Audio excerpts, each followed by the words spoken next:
Assalamualaikum warahmatullahi wabarakatuh. Innal hamdalillah nahmaduhu wa nasta'inuhu wa nastaghfiruh wa na'udzubillahi min shururi anfusina wa min sayyiati a'malina. May yahdihillahu fala mudhillalah wa may yudhlilhu fala hadiyalah. Asyhadu an la ilaha illallah wa asyhadu anna Muhammadan abduhu wa rasuluhu allazi la nabiyya ba'da. Allahumma sholli ala Muhammad wa ala alihi wa sahbihi ajmain wa man tabi'ahum bi ihsanin ila yaumiddin. Alhamdulillah, puji dan syukur marilah kita panjatkan kehadirat Allah Subhanahu wa taala yang Maha Ghafur, yang telah memberikan kepada kita nikmat yang tidak bisa diukur, baik itu nikmat iman, nikmat Islam, nikmat sehat, dan nikmat panjang umur, sehingga kita bisa bertatap muka pada kesempatan hari ini. Tak lupa salawat serta salam marilah kita curah limpahkan kepada baginda besar Nabi besar Muhammad SAW.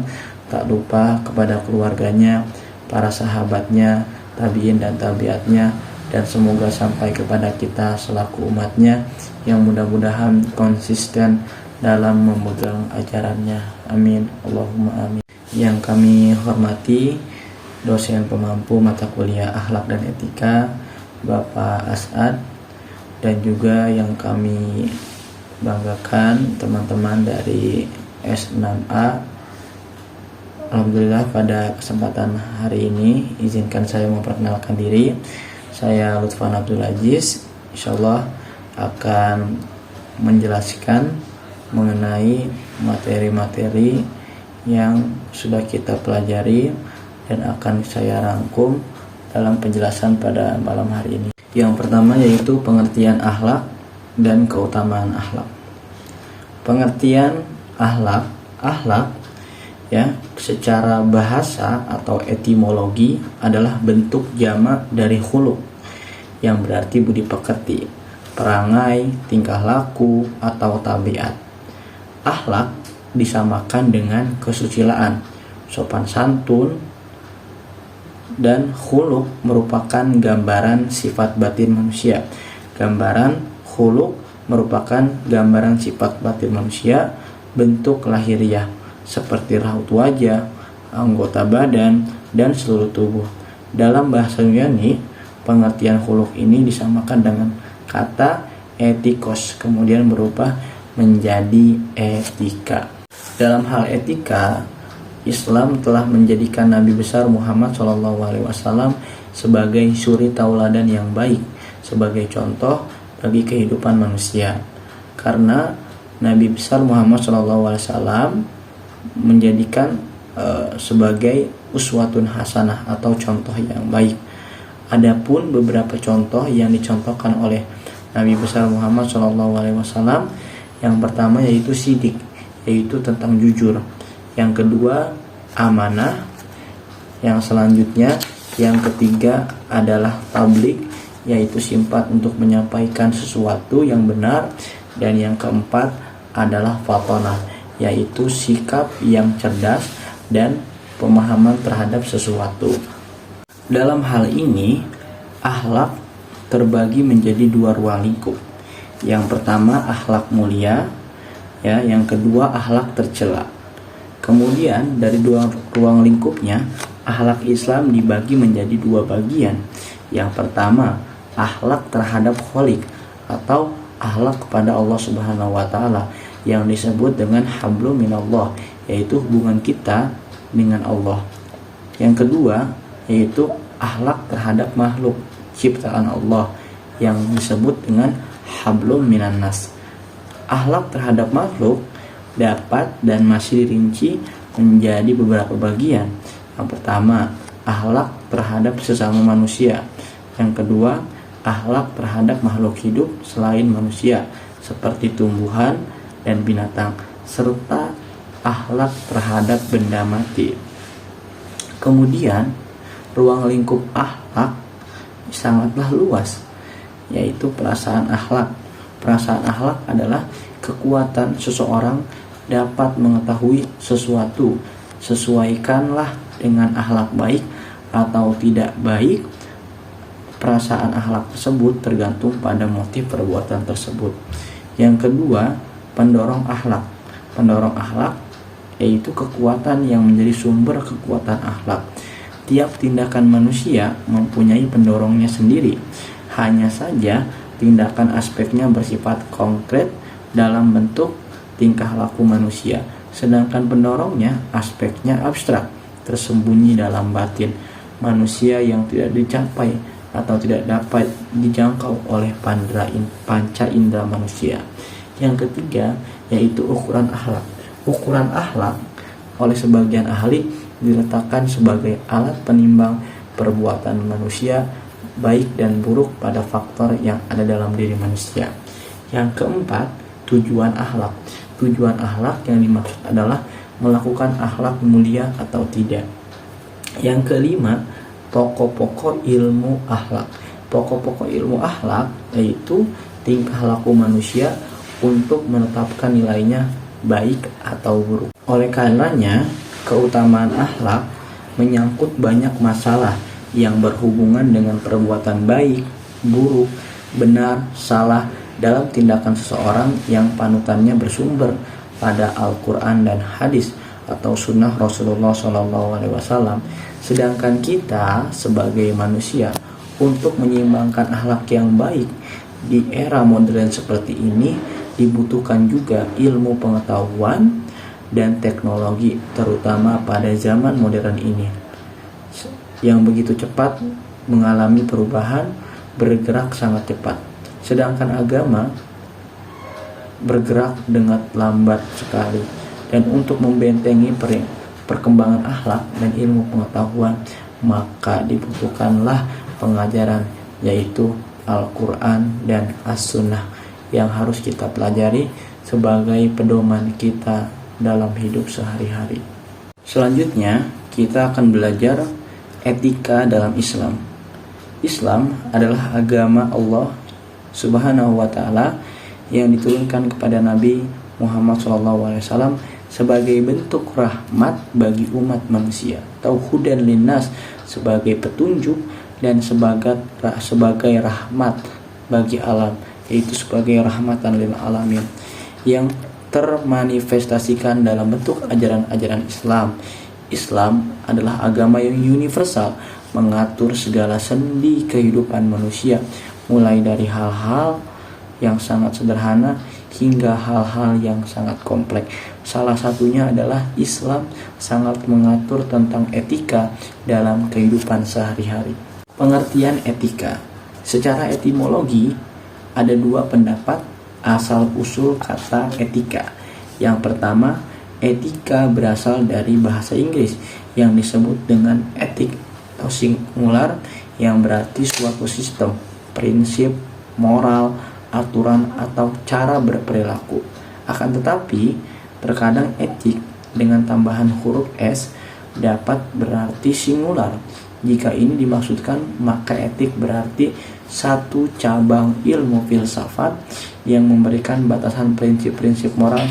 Jika etik dengan maksud plural, jamak, berarti prinsip-prinsip moral yang dipengaruhi oleh keduanya oleh perilaku pribadi.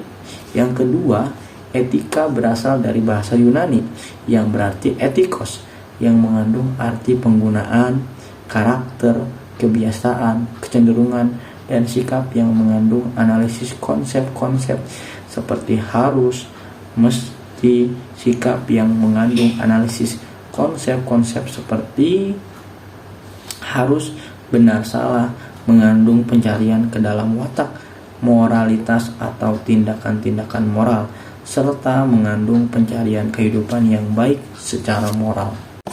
Etika belajar dalam Islam, manusia tidak dapat hidup tanpa pedoman.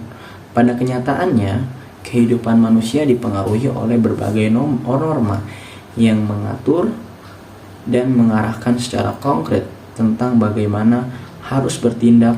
Bermacam-macam norma, mulai dari norma agama, norma hukum, norma moral, sopan santun, dan seterusnya, sudah menghiasi manusia sejak zaman dahulu.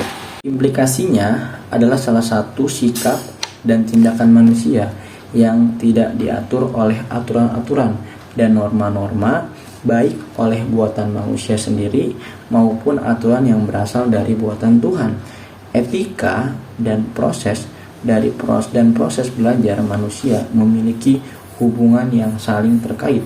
Pada satu sisi, belajar sebagai kegiatan manusia merupakan aktivitas yang memerlukan norma-norma moral tentang bagaimana seharusnya belajar, bingkai karakter dan ciri khas manusia yang demikian unik.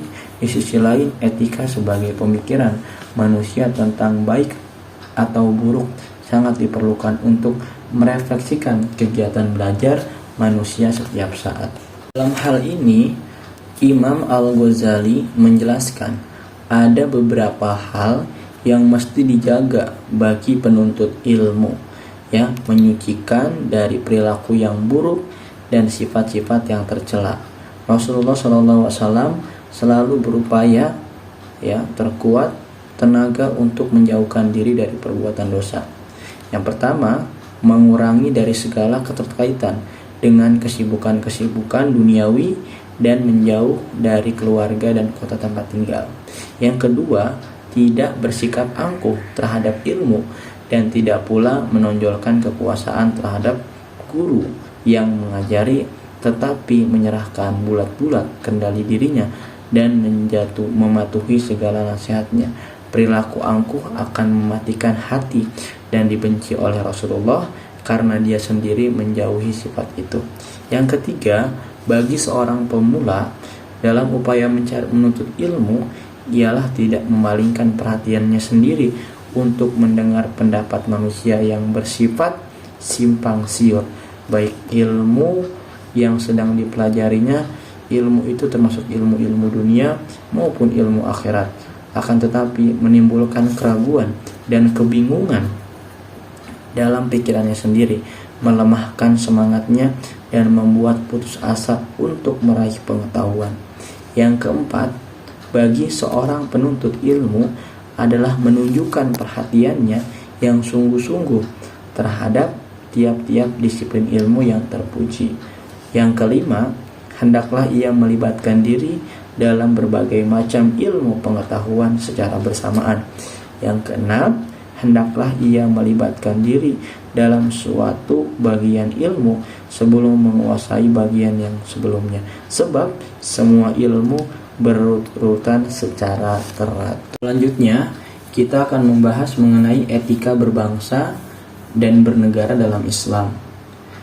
Islam adalah agama yang diturunkan oleh Allah Subhanahu wa taala kepada Nabi besar Muhammad SAW sebagai nabi dan utusan Allah Subhanahu wa taala sebagai petunjuk hidup umat manusia atau sebagai hudan linnas. Agama Islam hadir ke tengah-tengah umat manusia sebagai petunjuk karena ajaran-ajaran yang bersifat universal, mengatur seluruh aspek kehidupan manusia, baik aspek mikro maupun aspek makro. Dalam hal ini, Islam mengatur tentang bagaimana kehidupan manusia yang lebih luas dalam konteks bermasyarakat atau bernegara, berbangsa dan bernegara. Etika berbangsa dan bernegara sangatlah diperlukan dalam kehidupan manusia, karena tanpa etika tersebut maka kehidupan berbangsa dan bernegara tidak akan berjalan dengan tentram, damai dan rukun. Oleh karena itu, kita sebagai warga negara Indonesia sekaligus sebagai seorang muslim maka sangatlah penting memahami dan merealisasikannya dalam kehidupan sehari-hari. Dasar-dasar kehidupan berbangsa dan bernegara dalam Islam. Dalam Quran surat Al-Hujurat ayat 13 yang bunyi ayatnya seperti ini. A'udzubillahi minasyaitonirrajim. Bismillahirrahmanirrahim. Ya ayyuhan nasu inna khalaqnakum min zakarin wa unsa wa ja'alnakum syu'uban wa qabaila lita'arafu inna akramakum indallahi atqakum innallaha alimun khabir. Wahai manusia, sungguh kami telah menciptakan kamu dari laki-laki dan seorang perempuan, kemudian kami jadikan kamu berbangsa-bangsa, dan bersuku-suku agar kamu saling mengenal. Sesungguhnya yang paling mulia di antara kamu di sisi Allah adalah orang yang bertakwa. Sungguh Allah Maha mengetahui, Maha peneliti. Dan juga adalah salah satu hadis dari Nabi besar Muhammad SAW, khairun nasi anfa'uhum linnas. Sebaik-baik manusia adalah orang yang paling bermanfaat bagi manusia yang lain. Dengan memahami keanekaragaman manusia, maka tentu kita akan memahaminya pentingnya tatanan kehidupan manusia, khususnya dalam berbangsa dan bernegara. Ya, terkait hubungan manusia dalam berbangsa dan bernegara, Islam memerintahkan kepada orang yang beriman agar taat kepada Allah dan Rasulnya dan taat kepada pemerintah atau ulil amri. Yang kedua, Islam mengatur akan pentingnya menjaga persatuan dan kesatuan dalam kehidupan berbangsa dan bernegara. Negara adalah tempat di mana suatu bangsa tinggal dan hidup, sehingga tentramnya tidak dan nyamannya akan sangatlah penting tergantung dari kondisi persatuan dan kesatuan. Ketiga, Islam memerintahkan kepada orang yang beriman untuk membela tanah air yang menjadi tempat hidup dan mencari penghidupan harus dibela. Bahkan membela tanah air merupakan bagian dari iman, atau dengan kata lain, membela tanah air adalah bagian dari konsekuensi keimanan seseorang. Yang keempat, memecahkan persoalan umat dengan jalan musyawarah. Ini adalah awal kata musyawarah, karena musyawarah berasal dari bahasa Arab yang berarti syura, atau menampakkan sesuatu atau mengeluarkan madu dari sarang lebah. Selanjutnya kita akan membahas mengenai musyawarah. Musyawarah diambil dari bahasa Arab yang berarti syura, yang kemudian diserap dalam bahasa Indonesia hingga memiliki arti berunding atau berembuk. Sementara itu, terdapat beberapa ahli yang mengungkapkan pendapat berbeda mengenai makna syura. Menurut Muhammad Al-Khalil, kata syura memiliki makna berkumpulnya manusia untuk menyimpulkan hal yang benar dengan mengungkapkan berbagai perkara dalam satu permasalahan untuk memperoleh petunjuk dalam mengambil sebuah keputusan. Dalam sebuah musyawarah biasanya memiliki ciri-ciri. Yang pertama, dilakukan oleh 2 orang atau lebih. Jadi dalam sebuah musyawarah minimal ada 2 orang yang sedang berdiskusi atau sedang mengungkapkan sebuah pendapat. Yang kedua, semua orang yang melaksanakan musyawarah mempunyai kedudukan yang sama, jadi tidak ada perbedaan. Yang ketiga, semua orang yang dalam forum musyawarah belum mengeluarkan pendapat terkait permasalahan. Yang keempat, tidak mengutamakan sifat egois atau mau menang sendiri. Yang keempat, harus menghargai peserta musyawarah yang lain. Kenapa kita harus membahas sebuah musyawarah dan kita harus mengimplementasikannya dalam masyarakat? Karena musyawarah memiliki manfaat, yang diantara manfaat itu yaitu mengetahui kompetensi dari setiap peserta musyawarah terhadap permasalahan yang dibahas, dan juga memantapkan suatu pendapat yang telah diusulkan setelah mendapatkan berbagai analisis dari peserta musyawarah. Yang ketiga, mempersatukan setiap orang pada suatu pendapat. Yang terakhir, memilih dari suatu pendapat yang paling adil dan benar. Tidak ada yang pilih kasih, tidak ada yang mau menang sendiri terhadap pendapatnya, semua sesuai dengan apa yang disepakati. Baiklah teman-teman semua, alhamdulillah kita sudah pada penghujung pembahasan. Terima kasih yang sudah menyimak pembahasan saya dari awal hingga akhir. Semoga apa yang disampaikan dapat bermanfaat dan dapat kita aplikasikan dan dapat kita amalkan dalam kehidupan sehari-hari. Akhir kata, wabillahi taufiq wal hidayah. Wassalamualaikum warahmatullahi wabarakatuh.